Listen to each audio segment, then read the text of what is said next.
Mbote na bino ezawa bino mama Henriette Kilungu Shembo TV. Atemika na masolo ya Lubumbo te na bino ababone nyonso oyo bazokota oyo pena bakoti te tango komona boye kota mi abone masolo eza kitoko penza bokota bomi abone pa mama Henriette. Lelo so bomoni boye toza na elubu estoma ya soso.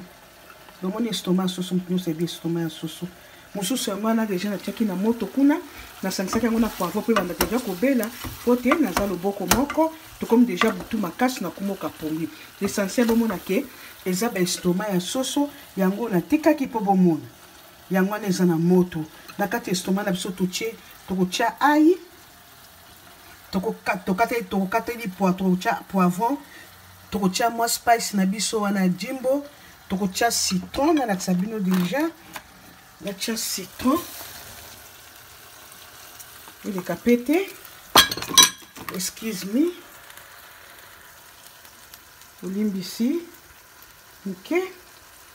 1 minute na tiaki déjà citron na kotia muscade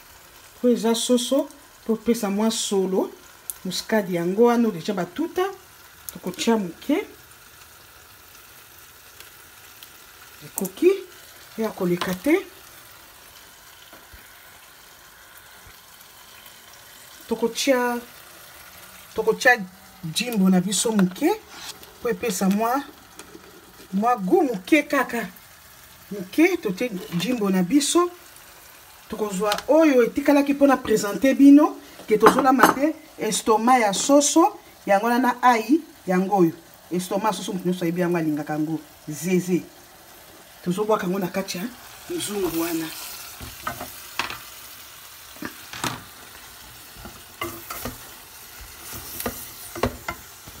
boskizenga liboko nanga soki esali nini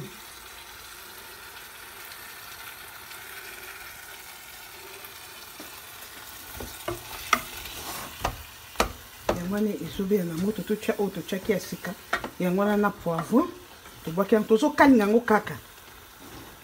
kaka po epesa kaka mwa esthétique quoi.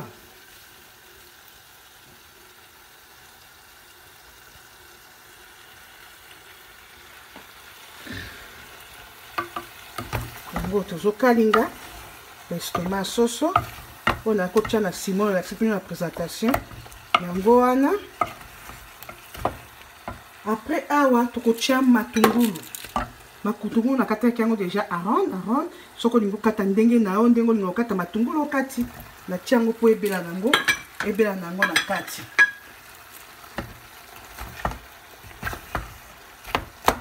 pilipili pesa na sekunda déjà na tiaki oza kokalinga tozwa yango sikoyo tofilika yango moke po ebela to présenter yango eza nango cuisine moko ya moke eza nango ya spéciauté eza nango teke ya nini moke baninga basi nazaka na tangawusi na nga na sina tutaki ya fresh na koninga kotia yango na zeze po soso mpe ebongaka na zeze ya tangawusi mpe ebongaka na oyo na baestoma soso tozwa mwa tout d'abord na sopela mwa jus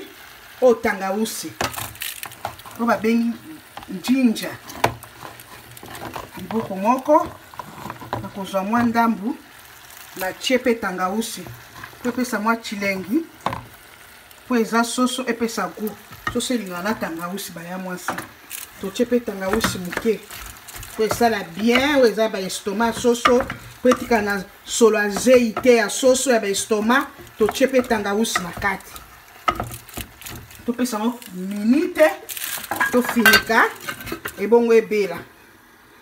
Ok, nakosenga na bandeko na ngai nyonso baninga bandeko baya mwasi bokota bomi abone epa Henriette Kilungu Shembo TV. Masolo eza kitoko makasi totieni na biso yango wana ezobela topesa yango ata 15 minute ebongo to présenter yango na sani zeze na biso tobandaki estoma na biso babi na kombo ya zeze bamiso babi na kombo ya estoma ya soso, c'est ce qu'on appelle chez nous.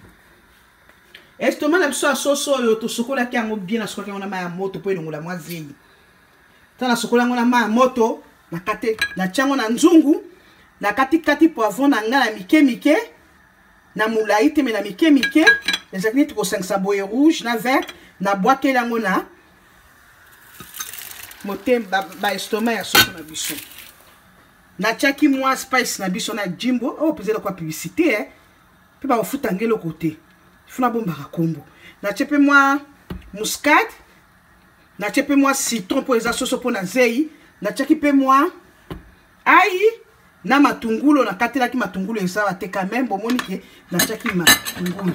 oyo abandi komona explication na nga ndenge ebandaki okoyeba totala yango tochekaka totala évolution nango ndenge ezokende ebongo to présenter yango na scène na biso bomoni babiloko bino bonéglige kolanga nde le boss de producteur Olivier Bizaou azobimisa lobi mama Marguerite Bolamba biloko bino bozo négliger kolamba nde biso tozolamba neti bazeze boye nenda kipakango mbote na pesi na bino baya mwasi bopesanga 15 minutes ebela tokoya kotala ngo tant toko présenter na scène na biso